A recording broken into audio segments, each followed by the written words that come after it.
Hola, muy buenas tardes, amables televidentes, amigos de Pacífico Noticias. Se instala hoy en la capital de la República el 22º Congreso Nacional del Partido Comunista, un partido histórico que tiene una enorme importancia y relevancia en el proceso de paz que de manera, en términos generales, exitosa, se desarrolla en toda Colombia. Y a propósito de este congreso, nos encontramos con Andrés París, dirigente de las Fuerzas Armadas Revolucionarias de Colombia, FARC, Ejército del Pueblo, quien va a participar también en representación de su organización a presentar un saludo a este 22º Congreso del Partido Comunista. Muy buenas tardes, Andrés, gracias por acompañarnos esta tarde en Pacífico Noticias. Bueno, muy buenas tardes, compañero Mena, muchas gracias por esta invitación y aquí dispuestos a informarle a su público, a su auditorio, los últimos acontecimientos de la implementación de los acuerdos. Empecemos un poco antes porque usted fue un dirigente estudiantil, un líder de estudiantes en Bogotá y en todo el país, fue dirigente de la Unión Nacional de Estudiantes de Secundaria. Cuéntenos un poco, rememoremos un poco esa historia. Sí, efectivamente estamos retornando a la ciudad capital del país, que fue el escenario de mis luchas juveniles, de mis primeros compromisos revolucionarios en las filas de la Juventud Comunista. Pasamos en ese largo periodo de cerca de 13, 14 años como dirigente estudiantil, igualmente cuando cursé y terminé mis estudios universitarios en Ciencias Sociales en la Universidad Nacional. Es muy grato, es muy emocionante volver a Bogotá, verla cambiada y con un movimiento social y de izquierda bastante desarrollado. ¿Cómo ha encontrado esa juventud que hoy recoge las banderas de las luchas universitarias, de las luchas estudiantiles?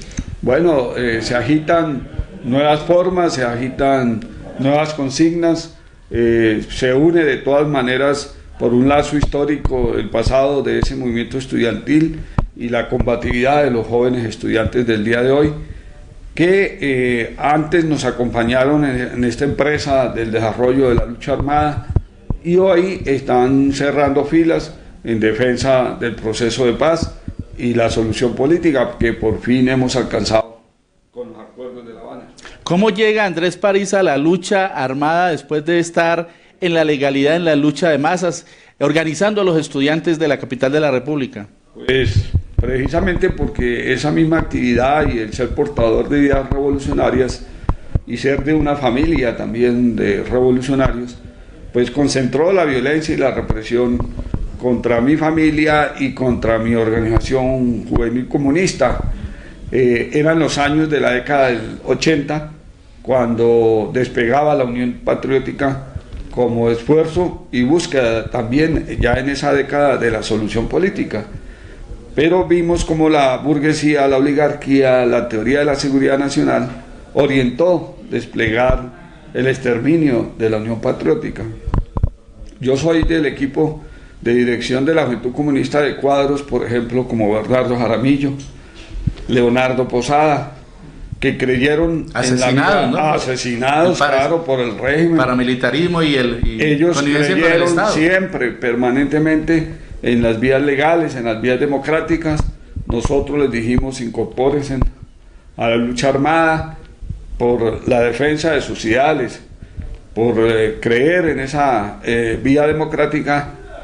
Es que hoy están muertos. Nosotros, los que nos incorporamos a la lucha armada, pues preservamos nuestra vida en tan difíciles condiciones, pero estamos hoy liderando todo un proceso de transformación de la guerrilla del ejército revolucionario en partido revolucionario.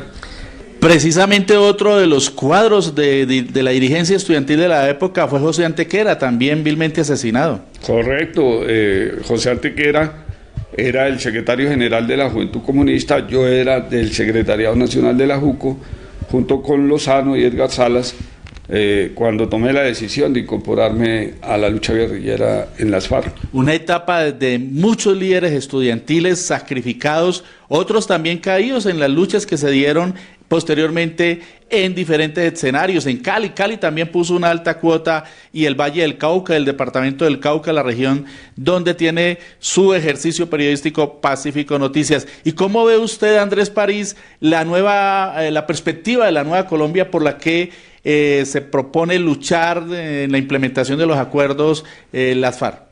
Lo primero que uno observa es que Colombia ha cambiado, no es la misma de la época en que nos incorporamos a la lucha armada. Mientras desarrollamos esas batallas históricas, estábamos incidiendo en la transformación de Colombia. Hoy encontramos fuerzas políticas más grandes, de estructura de centro, de fuerzas democráticas, que han incluso tenido experiencias de gobierno, de poder en ciudades tan importantes como Bogotá. Desafortunadamente hoy vienen en declive, pero precisamente nuestro partido nace con una propuesta de unidad, de convergencia, en la perspectiva de un gobierno de transición, y esperamos, y ya hemos conversado con esos sectores del polo, del progresismo y demás fuerzas que se agitan en el nuevo escenario, y todos ven con simpatía la propuesta de poder unirnos en defensa de la paz y en defensa de los acuerdos de La Habana. Precisamente es importante en este punto abordar cómo va el proceso del Congreso Fundacional del partido, que en la legalidad ahora fundarán las FARC. Bueno, lo teníamos previsto para principios de agosto, por la recaída de nuestro comandante Timo, entonces se ha corrido para finales de agosto. Ya los delegados están elegidos por las zonas veredales.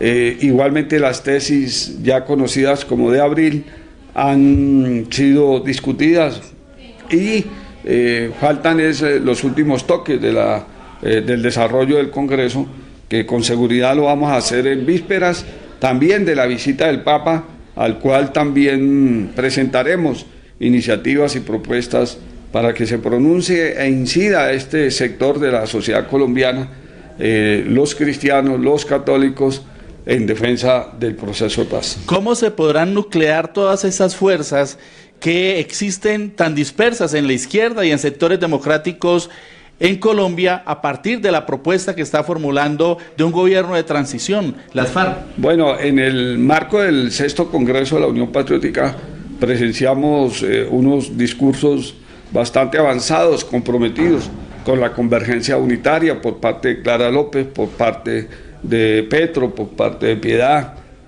por parte de Claudia López, y bueno, y los voceros del Polo, de las FARC, del Partido Comunista, de la Unión Patriótica. Dijimos ahí que si los presentes en la mesa directiva firmábamos ahí el acuerdo de convergencia, ahí teníamos asegurada un 80% de las fuerzas de izquierda y democráticas. Y la idea es unir esos sectores para avanzar hacia nuevos sectores de la sociedad, representantes del establecimiento, fuerzas políticas incluso que participan de la alianza de gobierno, que de una u otra forma son los protagonistas de la firma del Acuerdo de La Habana. Ese es la alianza, y ese sería el componente del gobierno de transición en el 2018. En esa perspectiva, ¿cuál es el papel que ustedes le asignan al 22º Congreso del Partido Comunista Colombiano que se instala hoy? Bueno, yo veo este Congreso en un momento histórico, en un tiempo concreto, que lo convierte en una verdadera bisagra de la unidad. El Congreso será el puente de la unidad de la izquierda revolucionaria, marxista, pero con mucha proyección y fuerza hacia los sectores democráticos. Las enseñanzas, el pensamiento de los comunistas es muy importante. Hemos ratificado y repetido que hemos protagonizado una dejación de armas como compromiso de los acuerdos de La Habana, pero no una dejación de ideas.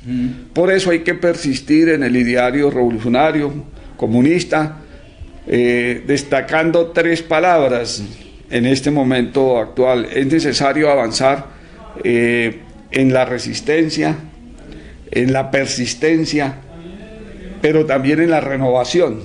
Ser comunista no es ser cuadrado, ser comunista no es ser sectario, no es ser dogmático, ser comunista, y una expresión del ser comunista renovado es precisamente la experiencia desarrollada por la guerrilla y las FARC estos 53 años. Muy importante ese último planteamiento, no ser sectario, no ser dogmático, es decir, ser un dirigente político de mente amplia, obviamente guardando, conservando e impulsando unos principios éticos de la revolución en la defensa de los ideales fundamentales.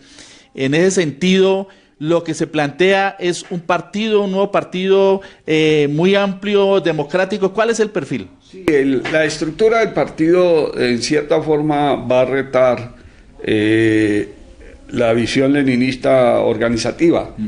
Vamos a darnos el permiso de contar con un partido que tenga distintos niveles de militancia.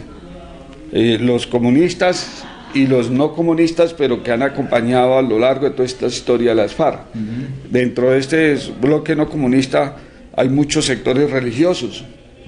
Hay juventud que hemos reclutado en las universidades privadas, hay sectores agrarios, hay una diversidad del componente fariano que nos obliga, además el desarrollo mismo de la propuesta de la Marcha Patriótica, que ha integrado gentes de distinta procedencia y que se identifican con las FARC y con el proceso de paz que estamos desarrollando.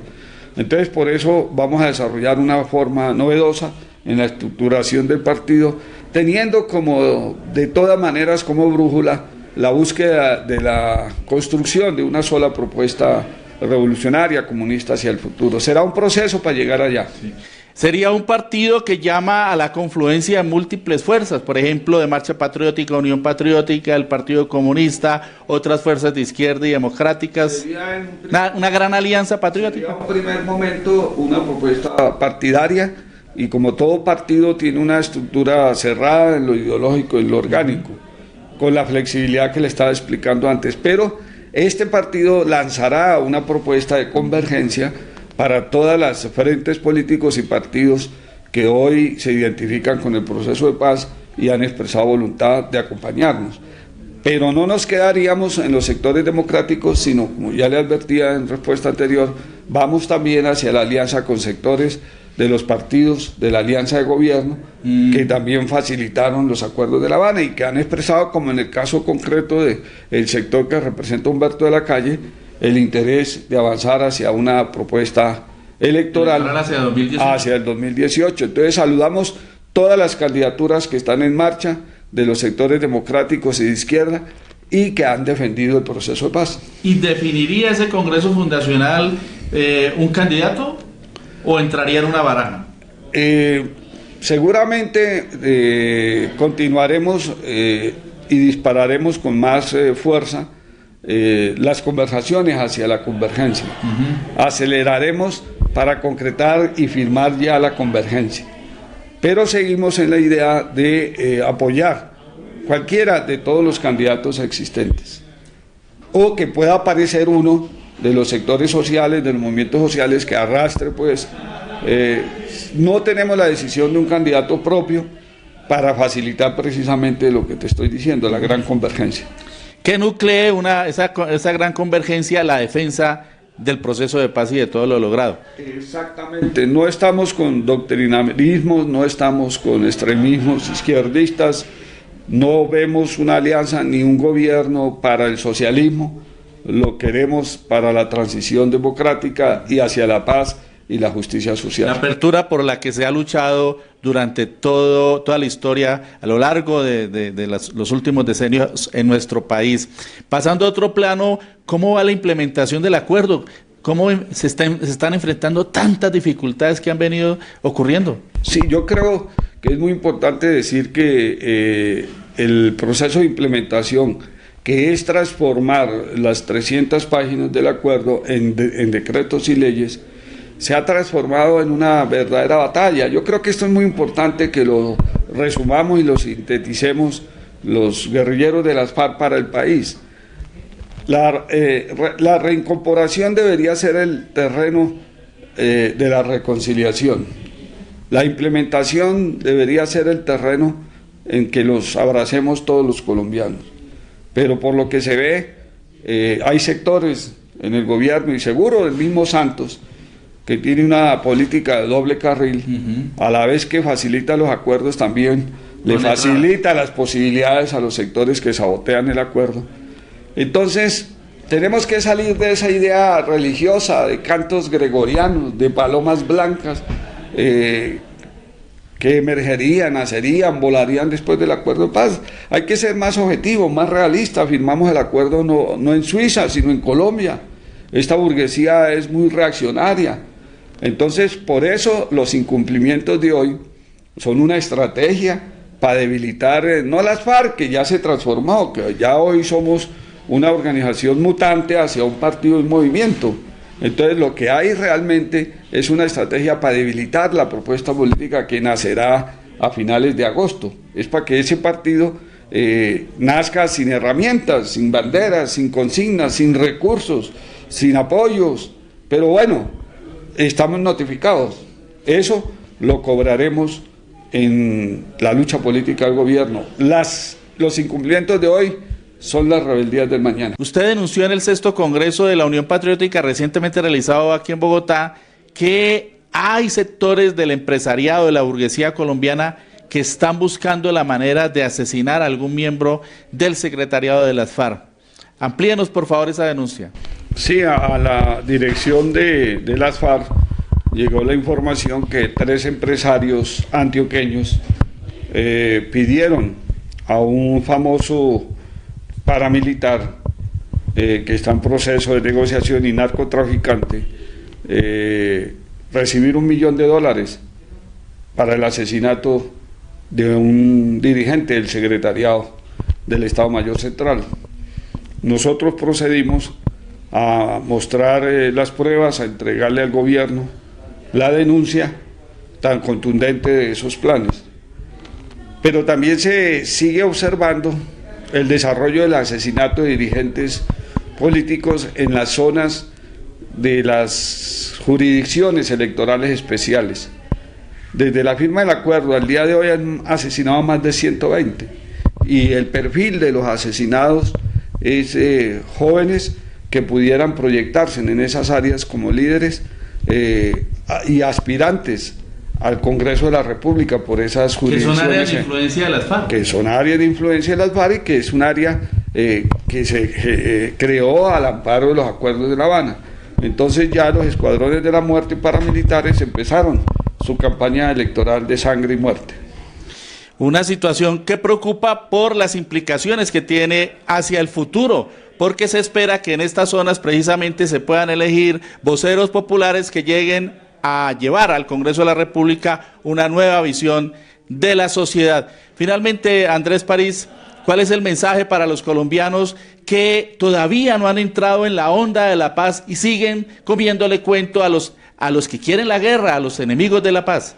Sí, no, el mensaje es de reconciliación y de esperanza y de ratificación de que la decisión de las FARC es seguir por la senda de la paz, del progreso y de la reconciliación de los colombianos.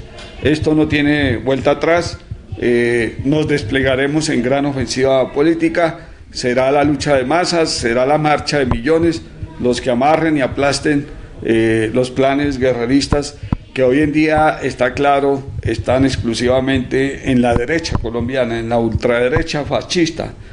Nos corresponde a los demócratas, a los que estamos con la paz, saber ganar el corazón y la mente de esos 6 millones que estuvieron acompañando en las elecciones el sí y que vienen avanzando respecto a las fuerzas que se impusieron por un margen muy pequeño en este evento electoral tan significativo. Entonces hay condiciones para seguir avanzando y triunfar, que la paz, las banderas blancas de la paz entierren las banderas negras de la guerra. Muchas gracias, Andrés París, por acompañarnos esta tarde en Pacífico Noticias. Bueno, muchas gracias a ustedes.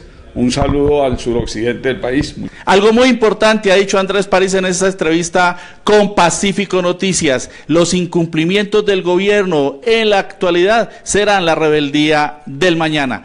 Vamos a un corte de mensajes y volvemos con más información aquí en Pacífico Noticias.